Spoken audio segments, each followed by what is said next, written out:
Hello everyone, welcome to watch Sister Chow's Movie Talk. I am Sister Chow. Today I'm going to talk to you about a domestic blockbuster film called The Great Red Rice Restaurant. This film may be well known to many people, but they haven't seen it before. The reason is that it has been banned until now. Today, let's take a look together. At the beginning of the story, the two daughters of Mr. Fong, the owner of the Big Red Rice shop, came out to find their father. They walked to the south bathhouse, where there were naked men. Upon seeing this scene, the older sister, Chi-yun, screamed and ran out. However, the younger sister, Ji-yun, after calling out to her sister, continued to walk straight ahead without looking. She secretly glanced to see if her father was among those bathing people. At this moment, a man noticed her and questioned why she was peeping at men taking a bath. Ji-yun eloquently explained, "I came to find my father, Boss Fong." The man informed her that Boss Fong and Mr. D from the same company were together, and told her where Mr. Liu was. After finding her father, he asked Ji-yun to greet Mr. Liu at the entrance. Unexpectedly, Ji-yun replied, "I'm not the emperor, why should I greet him? Besides, what good is it to greet him?" His father was about to reprimand him, but was stopped by the sixth master. Ji-yun's daring personality attracted the sixth master. The sixth master asked him what benefits he wanted. Ji-yun replied that he wanted a mink coat. The sixth master agreed to him, so Ji-yun became the sixth master's mistress. Rumors have it that many years have passed, and the Big Red Rice store has become more and more prosperous with the help of Liu Yi. Ji-yun and Chi-yun, the two sisters, have also grown up. Elder sister Chi-yun helps her father manage the Big Red Rice store, while younger sister Ji-yun continues to be Liu Ye's mistress and lives a luxurious life. The two sisters do not get along with each other. One day, Ji-yun returns from Liu Yi and brings a gift for her father. Chi-yun also brought a bra as a gift for her sister. Chi-yun, who had never seen a bra before, thought it was something to wear on her head, so she put it on her head. She was then mocked by Ji-yun and got angry. Days passed like this, but one day, many refugees came to the city. They were dirty and sometimes even stole food. So the people in the city all hate them very much, constantly driving them away. The number of refugees who died from hunger is countless. One of them, named Wulong, had maggots crawling all over his face because his companion died, which scared him and made him run into the street. He accidentally collided with Liu Ye's henchman, a Bao. When the hungry grandmother's Wulong wanted to snatch food from the dog, he was stopped by a Bao. In order to humiliate him, a Bao made Wulong call him dad, otherwise he wouldn't give him any food. And in order to have a full meal, Wulong gave up his dignity and called a Bao dad. The people around laughed heartily, but the seed of hatred had already been planted in Wulong's heart. Liu Yi was appointed as the commander of the Qing army. He didn't allow others to call him Liu Yi anymore, but to call him Mr. Liu. A Bao came to report that many refugees had arrived in the city. Lao Lu asked him to drive all the refugees away and not compete with them for food. On the other side, Ji-yun, who was left by Lao Lu overnight, asked a Bao to take him home. From a Bao's mouth, he learned that all the refugees in the city would be cleared out tonight. When Ji-yun returned home, he saw Wulong at his doorstep and casually reminded him. And that night, when the refugees were driven out of the city, some fell into the river and drowned, while others were shot dead.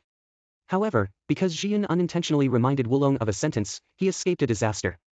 From then on, Wulong would sleep at the entrance of the Dahong rice shop every night.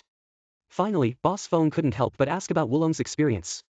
After Wulong truthfully answered, he begged Boss Fong to take him in and let him work in the shop. He didn't need a salary, just a meal to eat. When Boss Fong heard that Wulong could work without pay, he agreed.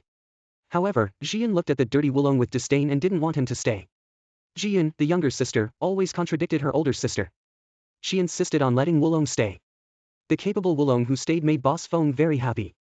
However, Wulong also ate a lot, which caused dissatisfaction with Ji-yun. She sarcastically said that the 5 dragons can eat more than pigs. This time, it was the Ji-yun gang that helped the 5 dragons out of trouble again. Ji-yun also took the initiative to help the 5 dragons cut off their long braids. The 5 dragons were a bit reluctant because they felt that their bodies were given to them by their parents. Every night, the 5 dragons would sleep in the rice barn, and sometimes they would even swallow a few mouthfuls of rice. They felt that this feeling of not being hungry was very wonderful. One day, a Bao brought Ji-yun back again, and he even touched Ji-yun's buttocks along the way. Seeing that a Bao stayed in Ji-yun's house for a long time without coming out, Ji-yun asked Wulong to take care of Ji-yun. Then Wulong met a Bao, and they looked at each other with hostility. Seeing Wulong's fierce eyes, a Bao once again humiliated him severely. He even said to Chi-yun that seeing Wulong was like seeing himself. He asked Chi-yun to wait, saying that Wulong would become an even more fierce person after him. At night, Boss Fong asked Wulong to go to the dock with a Bao to pick up rice. When they arrived at the dock, Wulong realized that this was not picking up rice at all, but a blatant robbery. The rice that was bought with great effort was all taken away, and the captain, in despair, jumped into the river. However, a Bao showed no sympathy at all, and even uttered harsh words. Wulong felt extremely sad. The next day, Boss Fong sold the stolen rice at a low price and won a reputation for kindness. The sensational and debauched Ji-yun always seduces Woo-long intentionally or unintentionally, and says that he will take him to buy shoes. Ji-yun couldn't get used to the interaction between the two, so the sisters quarreled again. Then, he was persuaded by Boss Fong, and Woo-long walked away silently.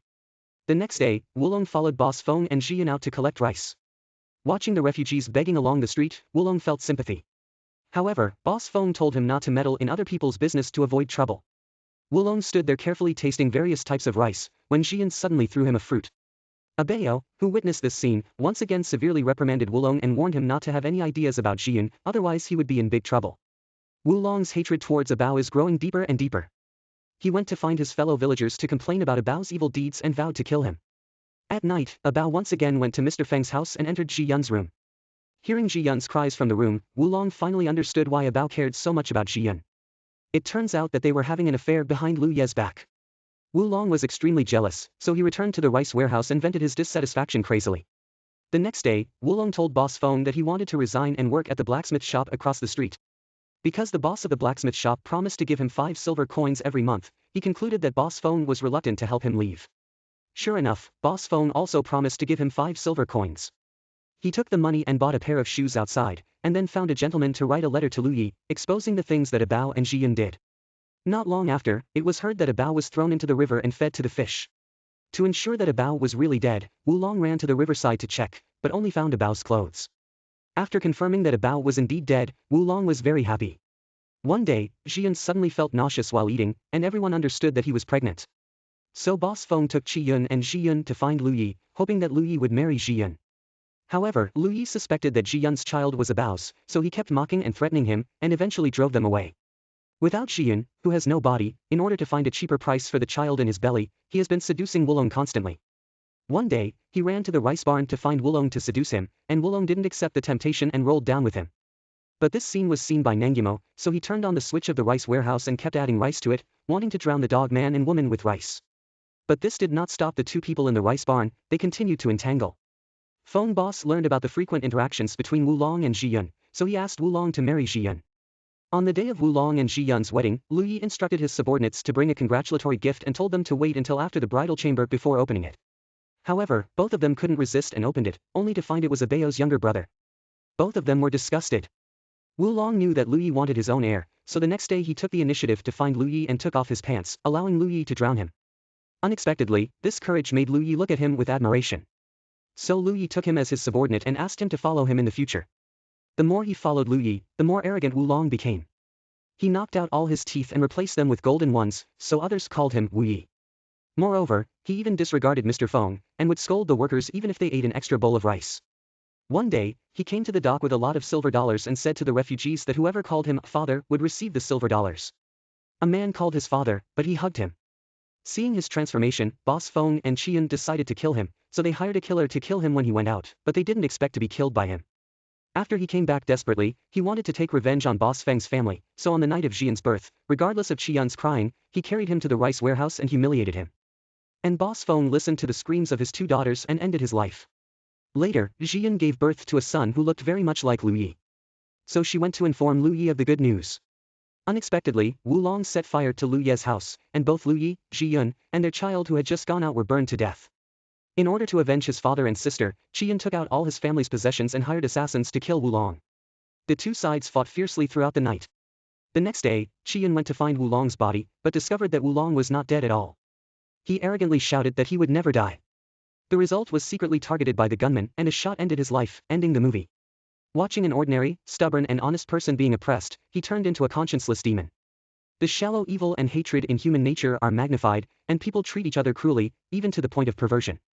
Unconsciously, it reminds me of the wine drinking of the tyrant of the Jin dynasty.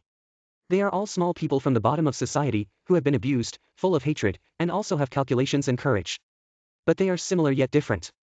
Chaijiu always contains the righteousness of humanity, while Wulong has distorted humanity due to being trampled upon. In fact, regardless of the era, class, power, and desire are always the same, only the historical background is different. Where there are people, there will always be good and evil, dogs will always be dogs, but humans may not always be humans. Alright, that's it for today's commentary. I am Xiaomei, making sure you stay focused and not get lost. See you next time.